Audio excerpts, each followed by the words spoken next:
Assalamualaikum warahmatullahi wabarakatuh. Nama saya Feby Dwiani, mahasiswi Universitas Nasional jurusan Ilmu Komunikasi. Video ini ditujukan untuk memenuhi tugas ujian tengah semester pada mata kuliah Komunikasi Antar Budaya. Nomor 1 yaitu teori penetrasi sosial. Teori penetrasi sosial merupakan perkembangan hubungan yang bergerak mulai dari tingkatan yang paling dangkal menuju ke tingkatan yang terdalam atau ke tingkatan yang lebih bersifat pribadi. Contoh kasusnya yaitu pernikahan beda budaya. Keragaman budaya yang ada di Indonesia membuat banyak terjadinya pernikahan beda budaya. Pernikahan beda budaya akan menimbulkan pola-pola pikir yang berbeda. Perkawinan antar budaya memang sangat rentan akan konflik, karena sering sekali konflik-konflik itu terjadi dikarenakan permasalahan komunikasi yang tak sampai. Sumbernya dari Anissa Fitriani tahun 2015 yang berjudul Penetrasi Sosial dalam Pernikahan Beda Budaya, Jurnal Al-Atyan Volume 10 nomor 1. Lalu yang kedua ada pertukaran sosial. Teori pertukaran sosial merupakan pendekatan yang luas yang digunakan untuk menjelaskan dan memprediksi pemeliharaan hubungan. Menurut Thibault dan Kelly, setiap individu secara sukarela ikut dan menetap di dalam suatu hubungan hanya selama hubungan itu dianggap memuaskan dalam hal keuntungan dan pengorbanannya. Contoh kasusnya yaitu pertukaran sosial dalam aplikasi dating online. Faktor-faktor yang berbeda yang terlibat ketika seorang individu memutuskan untuk menjalin hubungan online. Orang akan tertarik kepada mereka yang memberi mereka manfaat.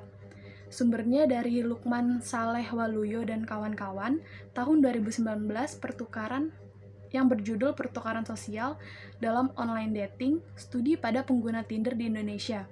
Jurnal Informatik, volume 15, nomor 1, Universitas Indonesia. Lalu yang ketiga ada dialektika interpersonal.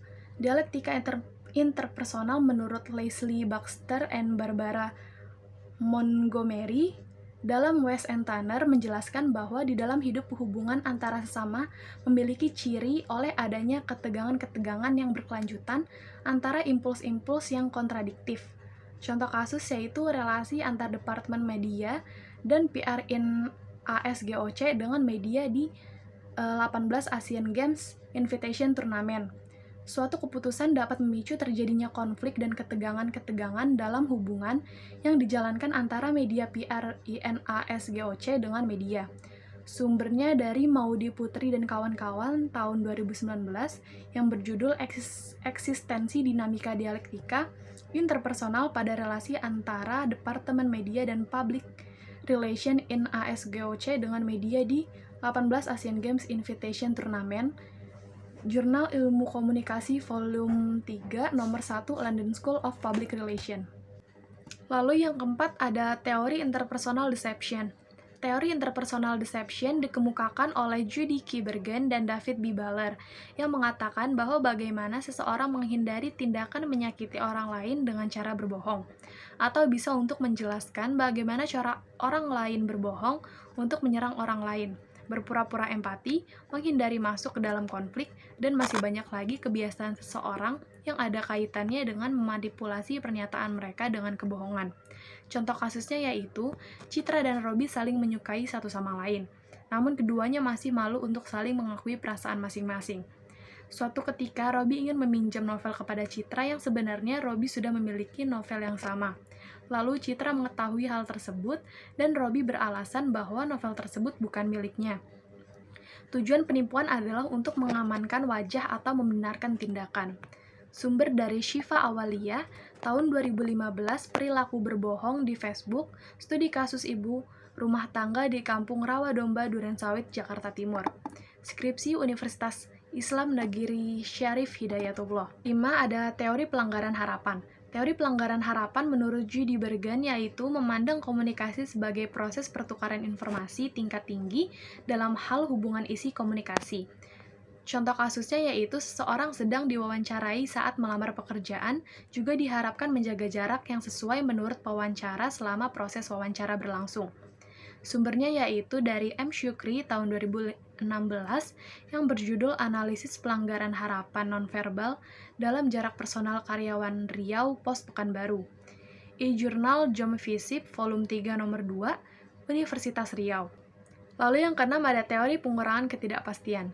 Teori pengurangan ketidakpastian yang dicetuskan oleh Charles Berger dan Richard Calabrese, ketidakpastian terjadi dalam konteks sosiopsikologis pada level interpersonal, di mana teori ini menitik beratkan pada bagaimana seseorang termotivasi untuk mengumpulkan informasi mengenai seseorang. Contoh kasusnya yaitu interaksi remaja di panti asuhan PPSA Worowiloso Salatiga. Ketika kegiatan olahraga voli di panti asuhan ini, kebanyakan dari remaja penerima manfaat panti asuhan memang menggunakan strategi interaktif, namun tidak menutup bahwa dua strategi yang lain juga dilakukan oleh remaja penerima manfaat. Sumber dari Ana Zuhriyah tahun 2019 yang berjudul Pengurangan Ketidakpastian Melalui Komunikasi Interpersonal Remaja Panti Asuhan.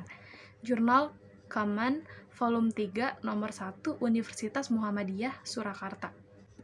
Lalu yang kedua ada situasi yang menghambat komunikasi antar pribadi dan budaya, serta beberapa contohnya. Yang pertama ada menarik diri. Menarik diri dapat terjadi apabila adanya penarikan diri antar etnis. Masalah seringkali muncul ketika kelompok-kelompok tersebut mempunyai prasangka dan etnosentrisme. Contohnya yaitu etnis Jawa dan Minang.